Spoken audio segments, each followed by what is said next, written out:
پتوں کی ملتان روڈ پر واقع ہائپر پانڈا جنرل سٹور پر ڈکیتی کی واردات کی C C T V footage Geo express News نے حاصل کر لی۔ 3 کس نامعلوم مسلح ڈاکو سٹور مالک سمیت فیکٹری ملازم کسٹمر سے اسلحہ کے زور پر ہزاروں روپے کی نقدی رقم، سگریٹ، موبائل فون، شناختی کارڈ وغیرہ لے کر موقع سے فرار ہو گئے۔ سی سی ٹی وی فوٹیج میں دیکھا جا سکتا ہے کہ 125 موٹر سائیکل سوار 3 کس مسلح 2 ڈاکو سٹور سے تھوڑا پیچھے اتر کر پیدل سٹور میں داخل ہوئے۔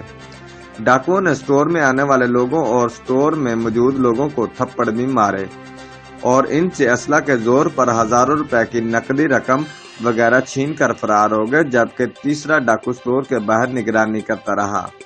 Report Basharat Siddiqui, divisional bureau chief, Geo express news, Lahore.